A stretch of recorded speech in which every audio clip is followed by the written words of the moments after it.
Good evening, everyone. Thank you for joining the She is Hope LA She is series class. This is our kickoff class for the spring event. We have Jonathan Sarrow. He is a realtor with me at She is Hope Realty. He does a DBA with Cava Real Estate, which is a luxury division of She is Hope Realty. He's going to talk about real estate and why it's a good investment, and please enjoy. We are recording this, and if you would like to have any questions or follow up with us, please reach out to us at sheishoperealty.com. Go ahead, Jonathan. Thank you. Take it away. All right. Hello, everybody. And it's great to be here.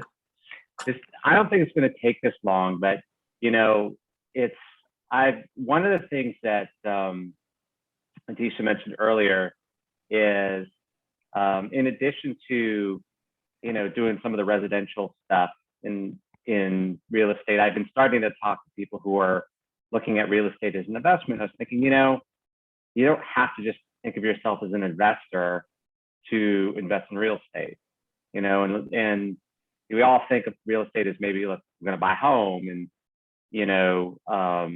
but that is an investment. In fact, real estate is probably one of the best ways to grow wealth in this country. And there's, a lot of reasons why that we need to make real estate accessible to more people who haven't had historically real estate access before, because it is such an important pathway to wealth. So hopefully we can talk a little bit about what that means, why, and talk about how to prepare for investing in real estate, starting with your own place. So we'll take it away. So these are topics: how is an investment?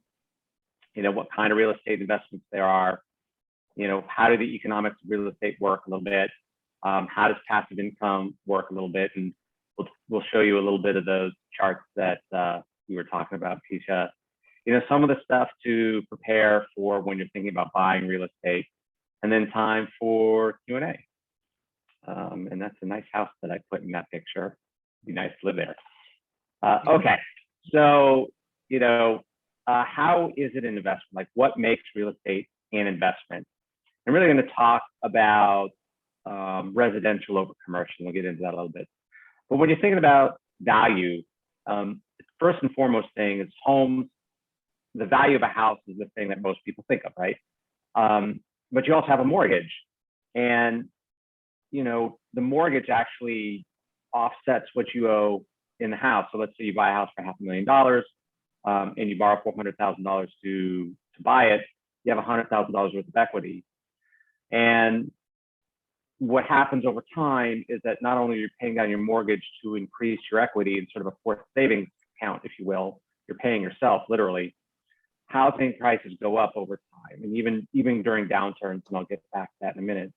So as you pay down your mortgage, you're also increasing, your home's asset value, and you're accelerating your wealth that you have. And that's the big reason why housing is such an important part of building wealth. The other aspect about it is that if you take out a fixed mortgage, think about renting. Rent goes up every year. With a fixed mortgage, your principal and interest payments stay flat. They don't increase. Taxes will increase, potentially a couple points per year. But, rent increases 2% a year in LA. Your mortgage payment doesn't. And that helps because as other costs go up, your housing costs don't, and that helps you build wealth as well. And then passive income, which we'll talk a little bit about, is really just collecting other people's rent, and you become a landlord, which is something that we all should strive for. I think something I want to do for sure. So the types of investments: your home, we talked about what that means and how that works. Rental properties are really the same. With your home, it's a hedge against inflation, and you're doing your equity appreciation. With rental properties, it's kind of a double whammy, where you get your price appreciation and equity in the base property, but you're also generating cash flow. And a lot of people will buy a duplex or a triplex to live in one piece of it, but rent out the others, and have somebody pay your mortgage for you, and you're living there, close to, rent or mortgage free. Vacation properties are another aspect about it, where you're actually not living there. You're not renting it out to full-time tenants. You can generate rental income through other people staying there it's higher maintenance costs in a way, but on a per night per month basis, you actually can achieve much higher yields than just a rental property. Think about all the Airbnbs people do. And even if you're not doing Airbnb and you have a regular sort of VRBO or whatever, you know, your revenue per day per month will significantly be more than just your standard living rental property. And then there's house flipping, which I think in today's market is very difficult because A, there's almost no deals out there. B, you're competing with cash investors who, you know, just don't need to put any contingencies on. And C, the way that they're going to make money and the reason they can outbid people is because they're going to split lots based on legislation that was recently went into effect in Sacramento, where you can build 2, 3, or 4 properties on one lot. And so most of us can't really compete in that marketplace. In particular, with inflated housing prices, house flipping becomes more difficult. We'll talk about why housing prices today aren't necessarily a deterrent to buying a house for long-term flipping out. Let me stop there if there's any thoughts or questions on what I've talked about so far. Okay. I like that. Okay, so we're getting into, you know, I've been asked multiple times by folks over the last few months, you know, what will housing prices look like in 2022? Are they going to go down? Interest rates are going to go up. What happens if housing prices go crash again? Like, should I buy a place? And, you know, the way I think about it is there's never, if you're buy and hold, and, you know, let's put flipping aside for a second. If you're buy and hold, there really isn't a bad time to buy real estate because you're paying yourself, you're hedging against inflation, and you're growing and grow your assets. So let's look at some of the economics behind what happened if you would have bought a house right before the crash in 2008, right? And that'll sort of give us an idea of why it's not a bad idea, even in today's market, to buy for the long term. So in September 2007, and you can tell I took this from like one of my Instagram posts, that's why it's square and it has the funny letters. According to the California Association of Realtors, the median home price was $517,000, okay? And if you took out an 80% loan, 4.5% interest, which is kind of where interest rates are today, your mortgage and tax payment would be around $2,600. And you'd have $103,000 of equity, right? And just for comparison purposes, let's say somebody rented an equivalent, you know, house for the same amount of money. So that's sort of our baseline in 2007. And then the market crashes. So it took 4.5 years for the market to bottom out. So it went from $517,000 on a median price, $265,000, 50%, that's a 50% drop. Like, think about that for a minute. You know, in 4 years, you spent $500,000 and your house has lost half its value. Like, oh my God, what a dumb thing I did. Nope. Nope, you did not. I mean, I know a lot of people actually bought in September 2007 and are very happy they did. And here's why. Even though you're at negative equity, and negative, I'll talk about that in a second. Even though you're at negative equity, your house is worth less than you owe. That doesn't matter if you're not selling the house. If you look at what you're paying in your mortgage and tax payment over the last few years, you're paying just under $2,700. And you've paid just $159,000 in total payments over the 5 years. Whereas if you're paying rent, your rent's almost $2,900 and you've paid $164,000 over those 5 years. You're actually paying more money over this time, even though your house has decreased in value. So even though you owe more on your house than you purchased it, than it's worth, unless you sell, you are in a better position than renters.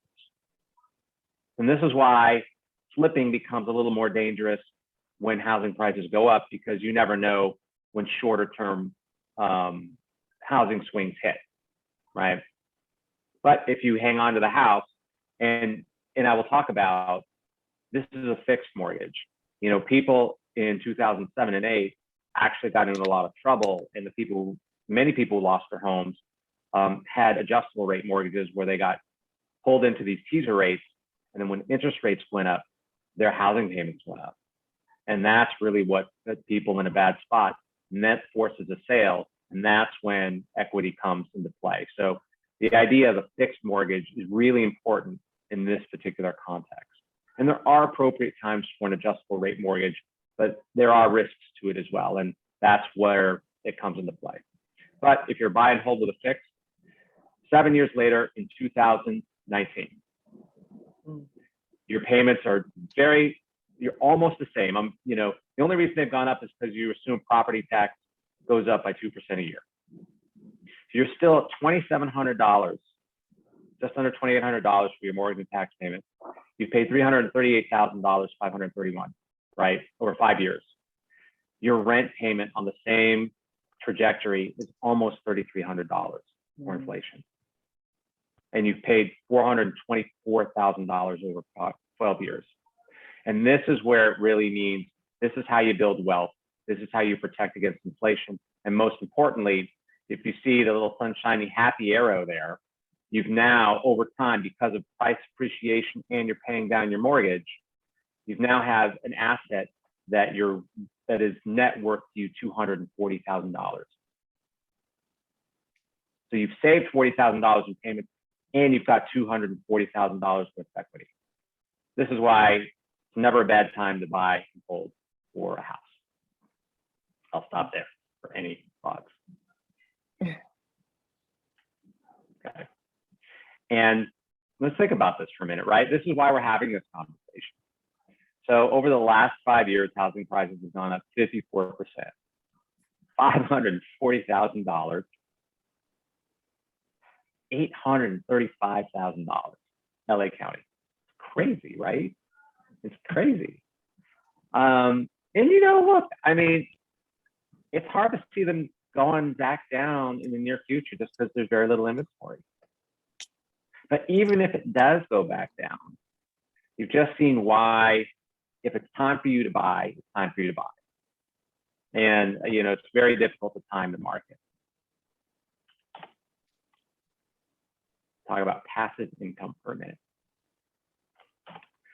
So this is where my spreadsheets come in. And one of the reasons why I kind of led up through that is the price appreciation, the sort of return on investment really comes into play when you're talking about rental properties. And, even with rental property, even more so with rental properties than with, a house, if you want to generate revenue, cash income, then there's not really a bad time to do it. And I'll talk about a little bit about how that works. So, this is a layout that I put together to help potential investors evaluate properties. So this particular investor is looking at single unit condos to generate income. They'll rent out one condo, they want to do it in West LA. And, they just want to start getting into that program. So the way that passive income works is really you have to look at what you're going to pay, what your expenses are, and if you're positive or negative cash flow. And so, when you see how this all comes into play, let's look at the one on the far left, Waller Street number 3. So if you're purchasing it for $700,000 and you rent it out for $2,300, which is the sort of comps in the area, you're going to gross almost $28,000 in annual revenue. It's pretty good, right? That sounds amazing. But you have to also take into account, what vacancy allowances are, what your property taxes are, what your, HOA fees are, what your operating expenses are. All of that sort of takes out of your income, and you come out with a net operating income of around $14,000, $15,000, right? And what this means is that before your personal income taxes, you're generating $15,000 of cash flow on this property. It's pretty good, right? So, yeah. And that's per year. And so, and that 2.414% basically means that that's the return you're getting on that purchase price. So you're getting a 2% return on $700,000 investment. Now, the reason why buy and hold is true for rental properties as well as residential properties is, I'll go to the next slide. I promise you this isn't as painful as it seems. So you look at a 10-year, window, right? So this year one, so go back here, right? So Lawless Street number 3, you can see it's $15,000 here. You know, you had $12,000 in expenses. This is your return. You know, don't worry about that number for the stupid number, but whatever. People use it. And we can talk about the monthly loan payment, but I left that out because it just layers a whole nother dimension into it. But let's say, you know, you buy in year one, you're generating almost $15,000 in revenue in year one. Year two, your rents go up by 2%. So now you're getting $15,000 in revenue, and you've made in total $30,000 in revenue, in net income. That's great. But let's say you decide that you're going to wait 2 years, so prices will go down. That's cool. Let's say you buy here. You're never getting this money back, right? Because you're not in it to sell, right? And so as I think about this, when you think about passive income and when you're ready to buy a rental property, this is why it's so powerful. And this is why rental properties, you know, are less subject to the swings of the market, because you're generating cash. And it becomes more difficult when you borrow money to buy rental properties, and I could go into a long, you know, dissertation on that. But, you know, if you're able to, then buy the property, get the cash, because you're not going to get it back. There's no way that over these next 8 years, you're going to raise the rent high enough, especially in LA with rent control.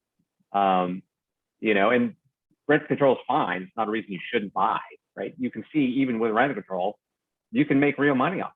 You don't need to, like, you know, gouge people to be a landlord, right? You can actually make money in rent control. It's crazy, you know? So it really is important to think about, you know, real estate is long-term. If you can kind of keep yourself out of the swings of, you know, oh my gosh, is the market going to crash in 3 or 4 years? Then, you know, you can really make a good, you know, income and investment off of real estate. So any questions before that? Okay. In preparing to buy real estate, and this is part of, I pulled this from my buyer's presentation, which, you know, for residential properties and for income properties, the most important thing is to get your financing lined up, even before you actually start shopping on Zillow. I mean, really, because you're not going to know how much home you can afford. And so however much you qualify for your mortgage, well, there's 2 aspects to it. How much do you qualify for? And then how much can you really, you know, actually afford? You know, there's 2 separate questions, and, you know, only you are able to make that determination. But before you even walk out the door to look at a house, you got to get that financing lined up. And the reason is, if you're going to make an offer on a house, I guarantee you somebody else has got their financing lined up if you don't, and you're going to lose out because the market goes like this. And then the rest of it follows. You shop, you make the offer, you do the post-contract work, and you're closing. But the real important thing that I wanted to sort of hammer home here is always, always, always get your financing lined up first. You know, and Tisha and I and the rest of us at She Is Hope have lots of mortgage lending contacts. You know, we have lots of wonderful people that we work with all the time that work with a range of, you know, credit scores and, you know, types of mortgages. So, you know, if there's something that, you know, you need for your own situation, we probably can hook you up with the right person. And that's it. That's all I got. Any questions? Great. Actually, you know, I was laughing because I was looking at the rental income. Don't forget. So if you don't want to manage it, we can do it for you. So oh, yeah.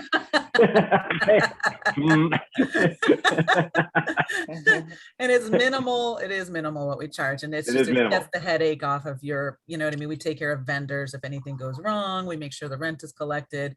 So we do it now. We do it for residential. We also do it for commercial, for everything. So it's very exciting. But do any of you have any questions or anything you'd like to ask Jonathan?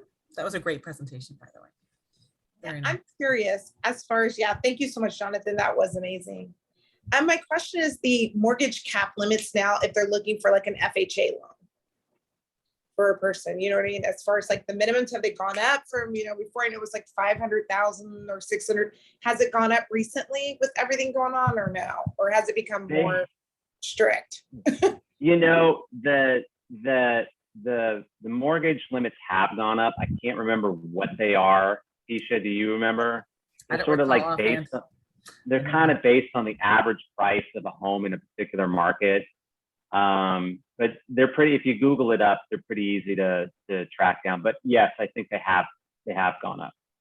Okay. And my other question is regarding like duplexes and homes in Woodland Hills. Now that Kroenke has just bought the space for the Rams, will that be like skyrocketing within the next 6 months, or does it usually take like a year before that actually goes into play? Well, it's interesting. I don't know, because it's one thing. It's a great question. It's one thing to sort of buy property next to the stadium, right? Yeah. And the facility. I don't know. I mean, so to your point, if it's going to go up, it's going to already start to go up. Like people are going to get in now, Okay. right? Yeah. And so as soon as stuff, and I had some. Never mind. So anyway, you just know what I'm talking about. But I think as soon as they sort of announced, SoFi Stadium, I mean, people were just sort of right. Yeah. So I do think that if that's going to happen, that is already happening right now. Okay. Perfect. I just Googled the FHA cap for you. It's 420, 680 to 970, 800. So that's Wow. yeah. And I know, there's different mortgage. There's, like we were saying, the different lenders can get you different programs. Some are 0% down, some are 3.5% down, some are 10% down. So there's an option for every person based on credit, based on bank statements. But also wanted to point out, I just recently referred some people that wanted to invest out of state. They had actually invested in state, made enough money from their investment over the last several years that they decided to take it out to another state. They took it to Texas. So we were able to refer them to some reputable agents over in there because we have a network and know a lot of people. And those agents, they didn't see the place. Those agents did videos, everything else, but they were coming to me for my advice. So we were looking at the cities together. Even though we were working with agents over there, we kind of looked at everything in the area, like what you were saying, is there a stadium? What can help guarantee renters? Is it close to a good college? Is it close to the city? You know what I mean? So there's a lot of things you need to take into consideration, and that's what, your agents can do for you and help you out with. And we're always here to help, give you advice, whatever, happy to help any way we can. But a lot of people are, because it's more affordable out of state, so they're starting there.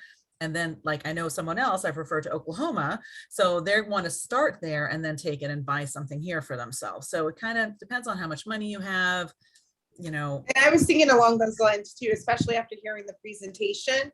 I was thinking about as far as, do I go invest in Florida first where it's still affordable? I can still get maybe the maximum amount of rent and then turn around and invest here. So right. That helped a lot. Thank you. Yeah, no, absolutely. Good deal. Same thing with vacation rentals. So I've been showing a lot of properties up in Arrowhead. It's been a tough market because I was telling Jonathan, I saw a meme yesterday, a real estate meme about how, how you have the, what do you call it? The chairs, the musical chairs. And there was one chair and 3 people and the music stopped and they're all fighting over it. And they're like, that's what it's like in the real estate market today, because there's like no inventory. So the same thing for up in, in Lake Arrowhead, everything's going above, asking and what they're expecting. Comps are like nothing before, and they change super quickly. But what this family wants to do is rent it out when they're not using it. They want to be able to use it when they want to, and they're going to log cabinets, everything else, and we're going to manage it for them when they find the right property and help take care of all the services like cleaning and everything else and the linens and all that other jazz when they do find the right property. So there's a lot of different things that you can do. So, if you want to enjoy the property yourself, that's one way to do it. And if not, you can just invest and let a property manager handle it for you. So there's a lot of different options. Perfect. Thank you. Yeah. Anybody else have any questions? Comments? It was really great. Thank you, Jonathan. It was really well done. I think those charts are really helpful. It does put things in perspective because we're getting constantly asked about, oh, is there a bubble? Oh, is it going to crash? You know what? We don't know. The trends, you know, everything's cyclical, things happen, but long term, if you're going to hang on to real estate, doesn't matter. So notoriously, that when prices go down, interest rates go up. So, you know what I mean? It's like you just do what you can when you can is basically our advice. Like what he was saying, if you're ready to buy, just buy, you know, just go for it. So, all right, cool. And the question I would have is, how difficult would it be for someone coming from another state to get a property out of state? Not that difficult. I mean, you can talk to some local lenders here, set yourself up with pre-approved, like they're really, the lenders are going to tell you, you tell them what you can afford. I think this is the thing we need to clarify because like Jonathan mentioned, people go in and talk to a lender and they're like, oh, you qualify for $2 million.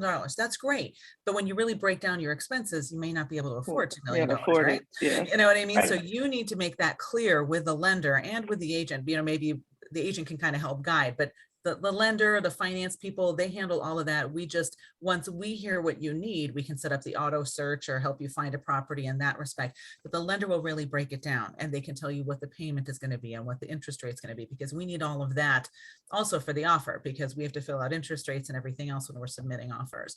So we need as much information as we can, but you work out the details with the lenders and the finance people, and then we'll take care of you from there. So there's options.